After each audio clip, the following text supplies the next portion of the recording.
अ, ये कल वाला पेपर है। मैंने वैसे उम्मीद की थी कि आप शायद कल वाला पेपर सॉल्व कर लेंगे घर में। ठीक है। किस किस ने नहीं सॉल्व किया? ऑब्वियसली आप एक कल्प्रिट में से होंगी जिन्होंने नहीं सॉल्व किया। तुमने भी सॉल्व नहीं किया? क्यों? वाह, सदके जाऊं सर मैं आपको। तुमने क्यों नहीं किया छोरे? तुम्हारा कौन सा सीआई है? बेटा तुम बेवकूफ बना रहे हो सबको। मैं बता रहा हूँ कोई सीआई नहीं है तुम्हारा। लड़कियों का 16 को लड़कों का पहले। अच्छा चलो अभी तो कर लो जो करना है। अच्छा, ये कल वाला पेपर है, मेरे पास नहीं है, नीचे से प्रिंट मिलेगा। अच्छा, क्वेश्चन कर रहे थे cost of a ticket to watch a basketball match is $67.6. The total money received from ticket sales for one match is 1.183 million. Find the number of tickets sold for this match. तो ये बड़ा easy question है, please calculator निकाल लीजिएगा ताकि आप मुझे जल्दी जल्दी बता सके। टोटल अमाउंट आपको बताई हुई है। नॉन कैलकुलेटर नहीं है, पेपर 2-1 है। और आपने डिवाइड करना है इसको 67.6 से। क्या आंसर आता है डिवाइड करने के बाद? 17,500। तो इतनी टिकट जो हैं वो आपने बेची है। सेकेंड पार्ट देखिए, वो कह रहे हैं cost of one ticket at 67.6 is 4% more than the cost of the ticket last year. अब इसमें बच्चे यूजुअली क्या गलती करते हैं पता नहीं, उनके दिमाग में एक ही परसेंटेज का तरीका है। 4% निकालेंगे और ऐड कर देंगे, कुछ और नहीं तो 4% निकाल के सब ट्रैक कर देंगे। यार बात सुनो, तुम बैठ जाओ। भाई एसी का जो मसला है खुद ही रिजॉल्व करो, आवाज नहीं आनी चाहिए। टेबल बना ले। अब आपके टेबल में चार वैल्यूज हैं जो आपने फिल करनी है, और वो आपने क्वेश्चन को पढ़ के फिल करनी है। उनमें से एक वैल्यू आपकी हमेशा 100 होगी, जो ओरिजिनल के सामने वाली है। ठीक है। तो अगर आप क्वेश्चन पढ़ें तो 67.6 जो है वो मॉडिफाइड वैल्यू है, ओरिजिनल वैल्यू आपको नहीं पता। तो आप 100 के सामने एक्स लिखेंगे। फिर आपको न्यू वैल्यू पता है विच इज 67.6। अब इसके सामने वाली जो वैल्यू है, आई थिंक ये हम ऑलरेडी पहले भी डिस्कस कर चुके हैं। इसके सामने आपके पास 100 प्लस माइनस परसेंटेज आता है। अगर आपकी प्राइस में इंक्रीज हुआ है तो प्लस आएगा, अगर डिक्रीज हुआ है तो माइनस आएगा। As per the question, price में इंक्रीज हुआ है तो 100 + 4 104।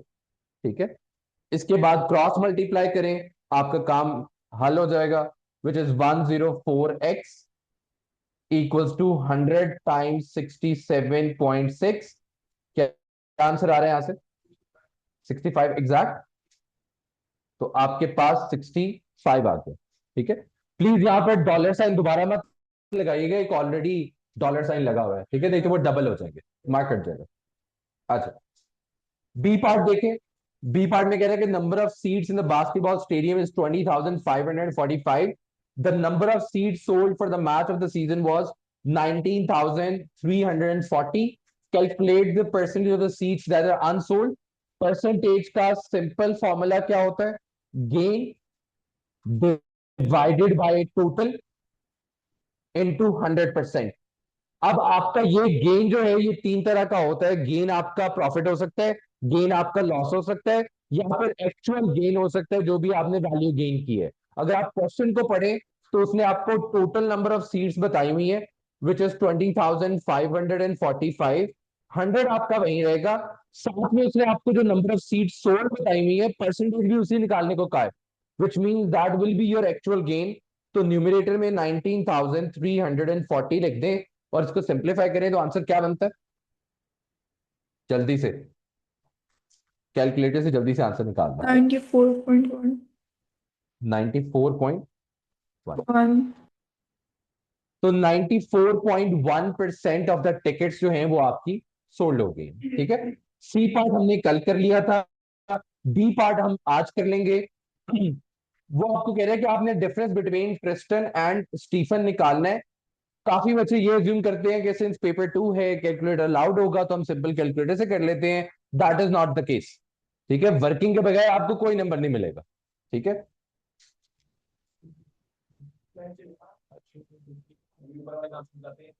ऊपर वाले का आंसर था 94.1। हाँ हाँ। नहीं। अच्छा, उसने वैसे बाय द वे आपसे कहा हुआ था इस क्वेश्चन में कि difference between the salaries of Tristan and Stephen. तो जो आपको बड़ी वैल्यू लग रही है उसको आप पहले लिख दें। बट अगर आपको लग रहा है कि स्टैंडर्ड फॉर्म में आप नहीं फिगर आउट कर सकते कि कौन सी बड़ी है कौन सी छोटी है, आप किसी भी ऑर्डर में सब्ट्रैक्ट कर लें। एंड पे आपके पास जो आंसर आएगा उसको आपने इग्नोर कर देना है। ठीक है, नेगेटिव का साइन जो है। राइट आ गई। अब आ गई। यहाँ पे मैं, नहीं नहीं चली नहीं गई वो उसकी। अच्छा हाँ अब चली गई, मेरी आंख ही बंद थी। ऑनलाइन वाले सिंह सबर करने यहाँ पे लाइट चली गई। अच्छा वैसे अगर आपके पास पेपर है तो आप लोग कर सकते हैं। ट्रिस्टन की जो सैलरी है that is written as 3.64 times 10 to the power of 7 minus Stephen की salary which is 8.27 multiply by 10 power 6। आपके पास स्टैंडर्ड फॉर्म सॉल्व करने के दो तरीके होते हैं। मेथड नंबर 1 आपके पास होता है कि आप लोअर पावर को कॉमन ले लें और उसके बाद आप सॉल्व कर लें, या फिर आपके मेथड नंबर 2 होता है दोनों की पावर सेम कर लें उसके बाद नंबर को सब्ट्रैक्ट कर लें। तो आपकी अपनी मर्जी है कि आप कौन सा मेथड यूज करना चाहते हैं, एग्जामिनर की तरफ से कोई रिस्ट्रिक्शन नहीं है।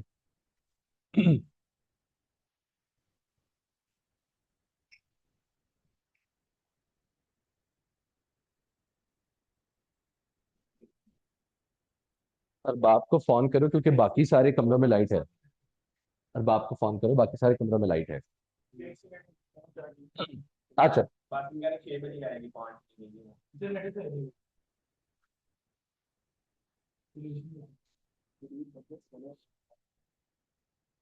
पता नहीं लाइट जाती तो नहीं है इस टाइम पे, किस टाइम पे चली गई है।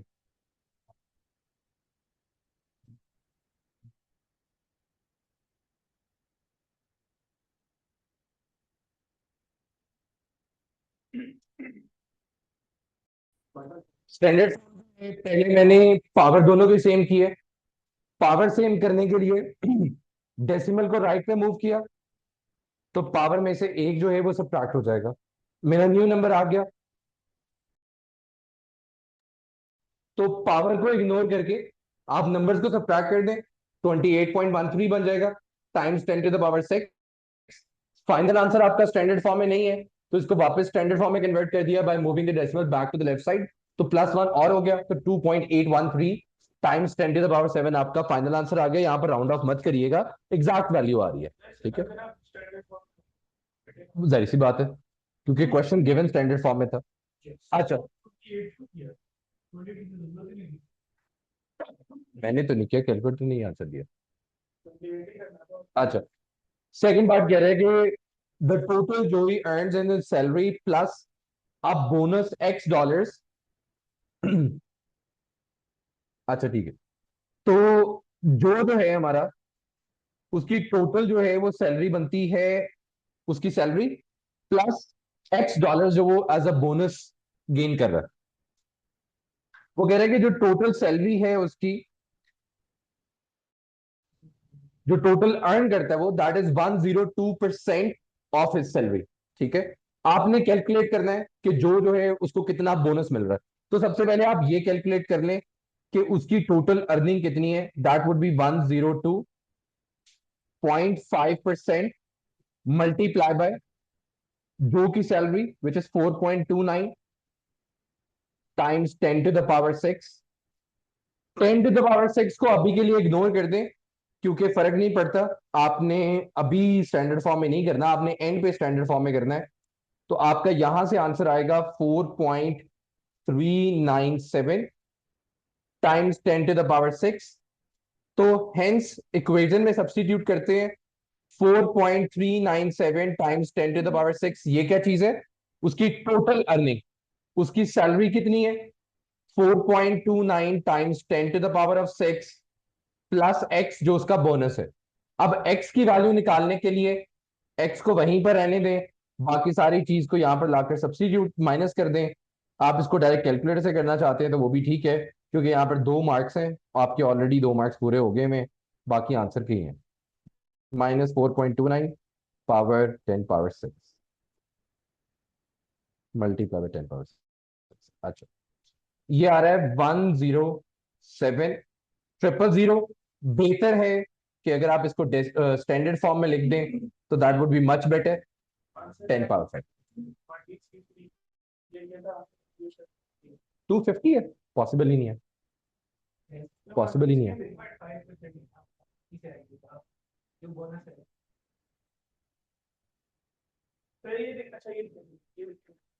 एक सेकंड भाई, मैं खुद ही कैलकुलेशन कर लेता हूँ, मैं तुम्हारी बात ही नहीं मान रहा। ये पूरी वैल्यू यहाँ पर लिखनी थी विच इज 725 टाइम पावर 6 और एंड पे 25 भी आता है, ऑब्वियसली उसकी वजह से आंसर चेंज हो जाएगा। 250 होएगा। हाँ नहीं ये मेरा आंसर है। मैंने कुछ कहा है? तो ये 250 हो गया, तो फिर पूरा आंसर लिख दें 107 250, क्योंकि नहीं तो राउंड ऑफ हो जाएगा। अच्छा, क्वेश्चन नंबर 2 हमने कर लिया था, क्वेश्चन नंबर 2 पूरा ही हो गया था। क्वेश्चन नंबर 3 देखें, उसका सिर्फ ए पार्ट नहीं हुआ था। वो कह रहा है कि आपका पी क्यू आर एंगल जो है वो आपने फिगर आउट करना है।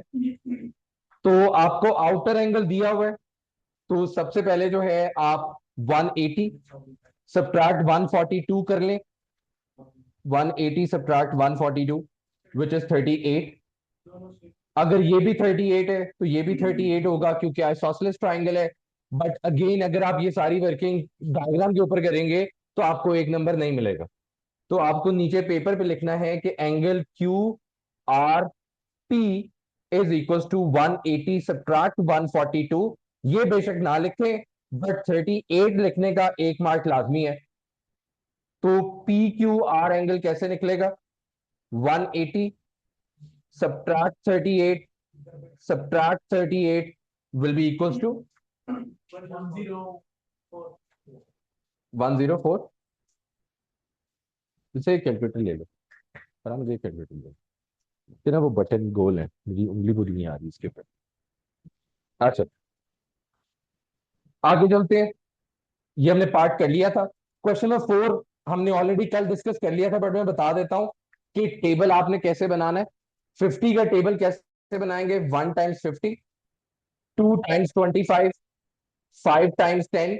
इसके अलावा 50 का कोई और फैक्टर नहीं है। तो क्वेश्चन कह रहा है कि आपने फैक्टर ढूंढना है जो स्क्वायर नंबर होना चाहिए अपार्ट फ्रॉम 1। तो आपके सामने जो है 6 फैक्टर्स लिखे हुए हैं, आप देख लें कि इसमें से कौन सा स्क्वायर नंबर है। That is 25। नहीं नहीं, ये सिर्फ आप अपनी वेटिंग के लिए कर रहे हो। अच्छा, ये हमने कल कर लिया था। आगे आगे क्वेश्चन नंबर 5 पे। क्वेश्चन नंबर 5 में कह रहा है कि 2 companies move boxes. Company A charge $0.5 for each box plus a fixed fee of $125। Company B only charges a fixed fee of $35। Find the number of boxes moved when company A charges the same as company B. तो आप company ए की एक equation curate कर लें जो आपके पास total amount को represent करे।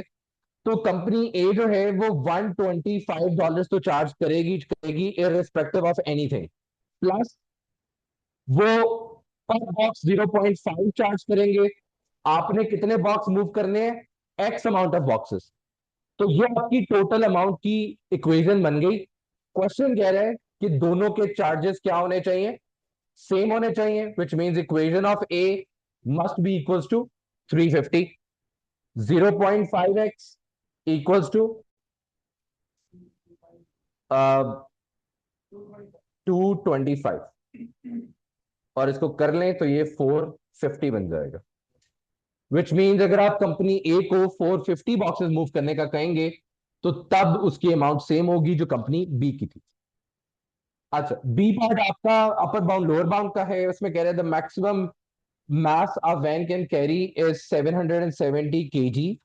The van carries each box correct to the nearest kilogram. इल्सर, इस स्टेटमेंट में एरर वैल्यू क्या है? इस केस में एक्यूरेसी वैल्यू क्या है? अच्छा, ये क्वेश्चन आपके पास पेपर में एक दफा आया हुआ है जिसमें उसने एरर वैल्यू पूछी हुई थी और काफी बच्चों ने वो एरर वैल्यू जो है गलत लिखी है। Error value does not mean कि आपने अपर बाउंड बताना है या लोअर बाउंड बताना है।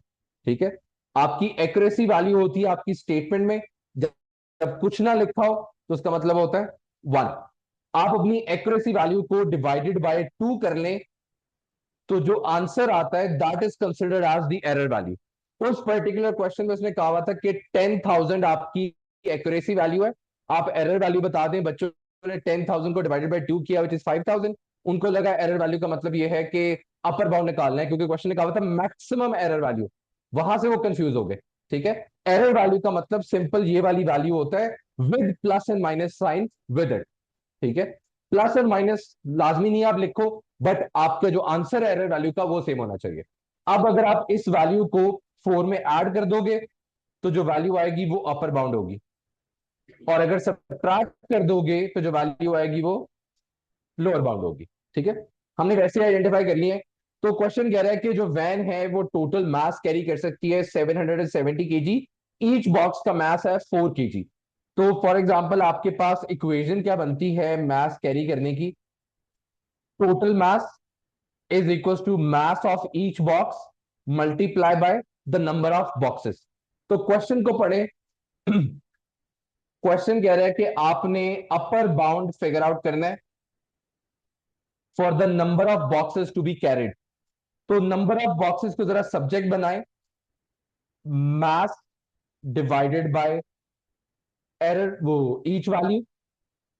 आपको वो इस चीज का अपर बाउंड फाइंड करने का कह रहे हैं। अगर आपको अपर बाउंड लोअर बाउंड याद हो तो जितनी पॉजिटिव वैल्यूज हैं उनका सेम एरो होगा जो आपकी रिक्वायर्ड वैल्यू है। आपकी जो न्यूमरेटर वैल्यूज हैं उनका भी सेम एरो होगा जो आपकी रिक्वायर्ड वैल्यू है। आपकी डिनोमिनेटर का जो है वो सारा ऑपोजिट होगा और नेगेटिव वैल्यूज का भी ऑपोजिट होगा। तो इस केस में जो वो मांग रहा है वो अपवर्ड वैल्यू है, विच मीन्स वो अपर बाउंड मांग रहा है। तो आपकी डिनोमिनेटर की लोअर बाउंड होगी और न्यूमिनेटर का अपर बाउंड होगा। न्यूमिनेटर यहां पर वैसे ही फिक्स्ड है तो न्यूमिनेटर तो चेंज नहीं हो सकता, हेंस उसको इग्नोर कर दें। तो आपके पास नंबर ऑफ बॉक्सेस कितने आएंगे? 770 divided by 4 point sorry divided by 3.5 कितना बनता है?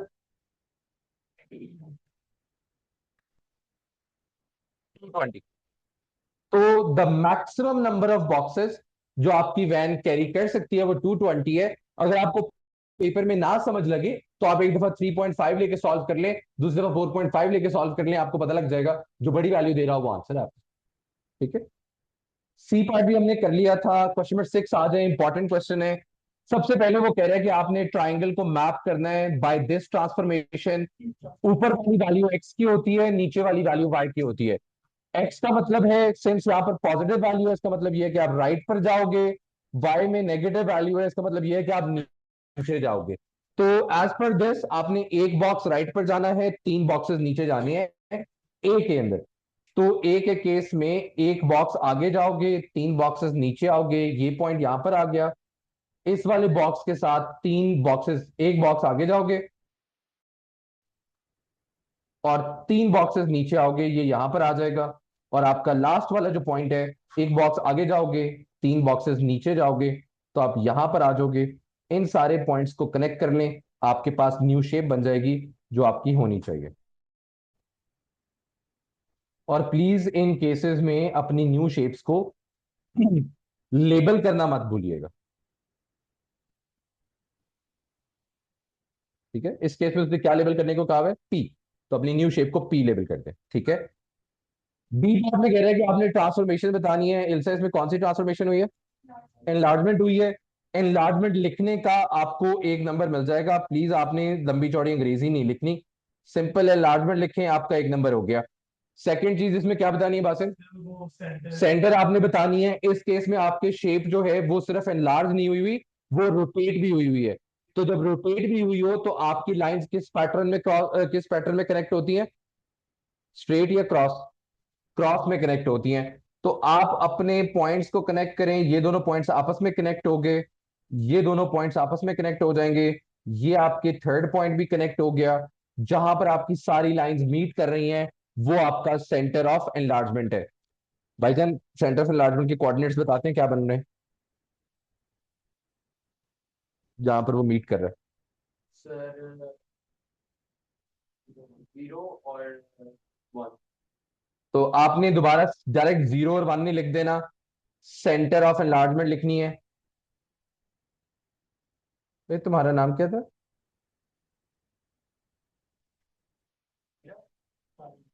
सारे इसका एनलार्जमेंट फैक्टर बताइएगा जरा क्या होगा। आपने सबसे पहले कोई सी दो करस्पॉन्डिंग साइड्स ले लेनी है, या आपके पास चार बॉक्सेस हैं, डिवाइडेड बाय आपने इनका स्केल फैक्टर ले लेना है विच इज 2। तो 4 डिवाइडेड बाय 2 2 होता है। बट सारे ने, उमर सारे ने -2 क्यों कहा है? वो कह रहे हैं कि स्केल फैक्टर इस केस में -2 होगा, क्यों? क्योंकि आपकी शेप जो है वो सिर्फ एनलार्ज नहीं हुई, वो फ्लिप भी हुई हुई है। तो नेगेटिव बाय कैलकुलेशन कभी नहीं आता, आपको हमेशा खुद से अटैच करना पड़ता है। और आपको स्केल फैक्टर लिखने की जरूरत नहीं है, आप अकेला के भी लिखोगे तो एग्जामिनर को पता है कि वो स्केल फैक्टर की ही बात हो रही है। ठीक है। सी पार्ट में वो कह रहा है कि आपके पास दो ट्रांसफॉर्मेशंस हैं, एक रिफ्लेक्शन है और एक आपके पास रोटेशन है। ठीक है। इस इक्वेशन को, जो इन्होंने यहां पर इक्वेशन लिखी हुई है, इसको हम कहते हैं कॉम्पोजिट ट्रांसफॉर्मेशन। कॉम्पोजिट ट्रांसफॉर्मेशन का मतलब क्या है? RMB, बी शेप है। तो RMB का मतलब क्या है कि आप इनवर्ड से आउटवर्ड मूव करते हो, और जो जो आपको अल्फाबेट आप कम अक्रॉस करोगे उसको अप्लाई करते जाओ और वो रिमूव होता जाएगा। ठीक है। फर्स्ट ऑफ ऑल बी जो है, उन्होंने क्वेश्चन में बताया हुआ है कि ये हमारा छोटे वाला ट्राइंगल है, इसको हम बी कहते हैं। ठीक है।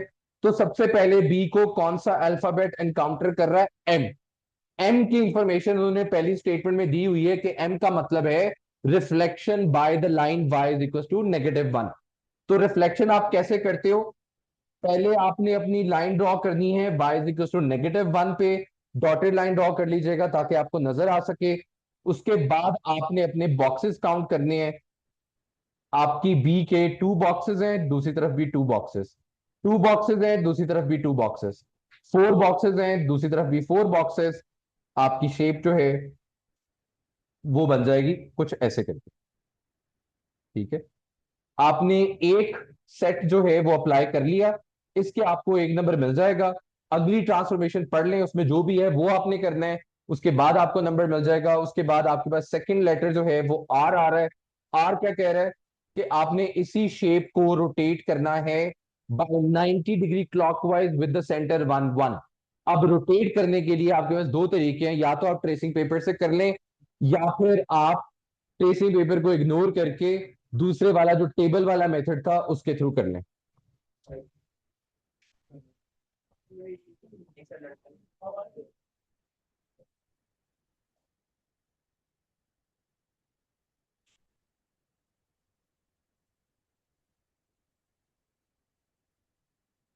अच्छा, टेबल वाले मेथड में कोई स्टेप याद करवाना चाहेगा क्या थी? टेबल वाले मेथड के 3 स्टेप थे।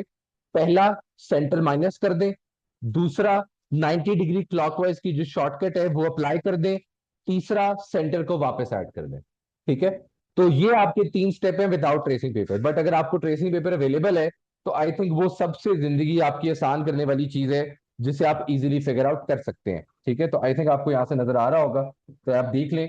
तो हमारे पास अभी, मेरे पास ट्रेसिंग पेपर तो है नहीं, मैं इसको फिर भी कर देता हूं। 1 1 मेरा सेंटर है which is this particular value. इसके अकॉर्डिंगली मैंने अगर रोटेट करना है विदाउट द ट्रेसिंग पेपर, ये वाला है ना सेंटर ऑफ रोटेशन। ठीक है। इसको अगर मैं रोटेट करना चाहूं तो मैं रोटेट करूंगा, कितने बॉक्सेस बनने? 1 2 3 4। ठीक है। तो ये मेरा पॉइंट आफ्टर रोटेशन कुछ यहां पर बन रहा है। आई थिंक कुछ ऐसे शेप बन जाएगी शायद। मैंने तो ट्रेसी पेपर के बगैर बनाया भाई, मुझे क्या ही पता। ये अगर ऐसा किया हुआ था तो ये यहीं कहीं बनता। क्या?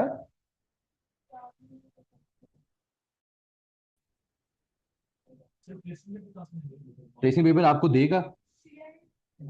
हाँ हाँ, ये देखो। नहीं नहीं, आप नहीं लेके जा सकते। यहां पर ये लिखा हुआ है, you may use tracing paper. तो एग्जामिनर की रिस्पॉन्सिबिलिटी है आपको ट्रेसिंग पेपर प्रोवाइड करना। ठीक है। बट दूसरा मेथड भी हमने इसलिए सीखा कि अगर ट्रेसिंग पेपर नहीं देता, जिस तरह MBS कह रहा था कि हमारे टाइम पे ट्रेसिंग पेपर उन्होंने नहीं दिया, तो आपको दूसरा मेथड आना चाहिए जिससे आप कर सकें। बाय द वे, वैसे जो ये एमबीएस कह रहा है मैं इस बात पे यकीन इसलिए नहीं करता क्योंकि ट्रेसिंग पेपर वो नहीं देते अगर आपके क्वेश्चन में, अगर आपके पेपर में रोटेशन का क्वेश्चन नहीं है।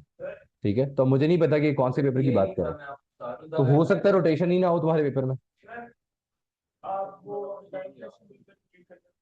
पहले कोऑर्डिनेट्स आपने सबट्रैक्ट करने हैं सेंटर के, फिर आपने 90 डिग्री क्लॉकवाइज का शॉर्टकट अप्लाई करना है। शॉर्टकट है 90 डिग्री क्लॉकवाइज में, ये देखो जलसा नजर आ रही इसके, नहीं आ रही, आप नजर आ रही,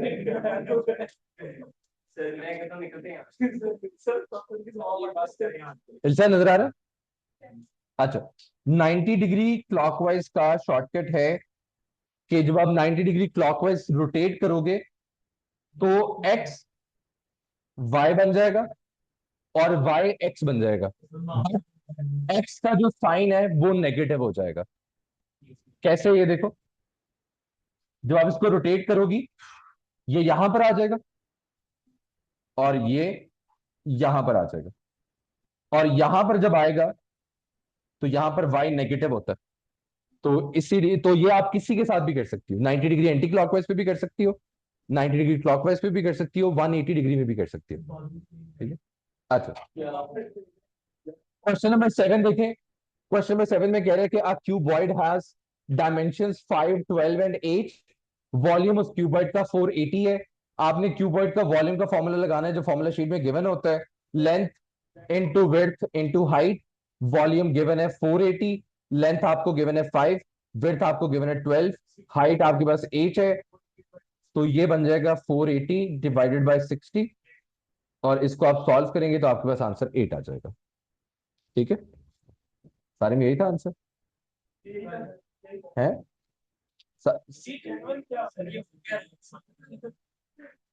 मुझे क्या पता भाई। अच्छा, बी पार्ट में क्वेश्चन कह रहा है कि आपने एक्स की वैल्यू फाइंड करनी है which is B A E angle. तो आपका बी ए ई एंगल, क्या कह रहे हो? अच्छा, आपका जो बी ए ई एंगल है वो कैसे निकलेगा? क्वाड्रिलेटरल में आपके पास कोई फॉर्मूला नहीं है जो क्वाड्रिलेटरल में एंगल निकाल के दे सके, तो आपको पहले इसे ट्राइंगल में कन्वर्ट करना पड़ेगा। ट्राइंगल में आप कैसे कन्वर्ट करोगे? एक स्ट्रेट लाइन ड्रॉ करें, या आपके पास ट्राइंगल बन जाएगा, और ट्राइंगल भी कौन सा बनेगा? Right angle triangle. ठीक है, आपकी ये वाली वैल्यू 8 है, आपकी ये वाली वैल्यू भी 8 हो जाएगी।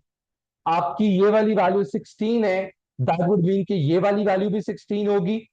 तो जो छोटा सा चंक आपके पास रिमेनिंग रह गया है यहां पर, उसकी वैल्यू होगी 21 माइनस 16 विच इज 5। आपको x की वैल्यू निकालनी है, x की वैल्यू निकालने के लिए सौ का टोहा लगा लें। आपके पास ऑपोजिट साइड 8 है, आपके पास एडजेसेंट साइड 5 है। कौन सी ट्रिग्नोमेट्रिक रेशियो लगेगी यहां पर? tan x equals to opposite over adjacent. x की वैल्यू निकालने के लिए tan इनवर्स कर लें, तो tan inverse of 8 over 5, 57.99 which is 58। ठीक है। अच्छा, नहीं, सेकेंड पार्ट में वो कह रहे हैं कि आपने एरिया ऑफ पेंटागन निकालना है। अभी नहीं है, आपने एरिया ऑफ पेंटागन निकालना है। एरिया ऑफ पेंटागन कैसे निकलेगा? अगेन आपके पास एरिया ऑफ पेंटागन का कोई फॉर्मूला एग्जिस्ट नहीं करता, विच मींस आप अपनी पेंटागन को डिफरेंट डिफरेंट चंक्स में सॉल्व करेंगे to figure out the value. तो अभी इस करंटली वो कह रहे हैं कि आपके पास पेंटागन का एरिया हम बता देते हैं विच इज 200, बट जब आप वापस जाके देखो तो ये पेंटागन में दो कॉम्बिनेशन है, कौन कौन से? एक ट्राइंगल है और दूसरा ट्रेपीजियम है। ठीक है, आपको वो ये वाली वैल्यू निकालने का कह रहा है। एल्सा, इस केस में पेंटागन का टोटल एरिया कैसे निकलेगा? ट्रेपीजियम का एरिया प्लस ट्राइंगल का एरिया, तो आपके पास पेंटागन का टोटल एरिया दिया हुआ है 1200। ट्रेपीजियम के एरिया का फॉर्मूला क्या है? 1/2 height into sum of parallel sides, आपकी फॉर्मूला शीट पे लिखा होता है। प्लस ट्राइंगल का एरिया क्या है? 1/2 ए बी साइन सी। सारे भाई, यहां पर जो साइन सी के अंदर ए बी की वैल्यू यूज करनी होती है वो कौन सी वैल्यू होती है?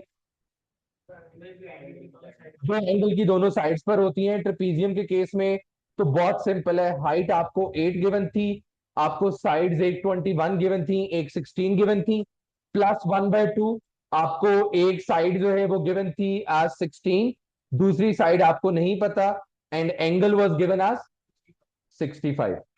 सर मेरी आईडी में था। तो ट्रेपीजियम का एरिया निकाल के माइनस कर दें, जब लेट आते हो यहाँ पर तब नहीं पता होता कि क्लास है। सर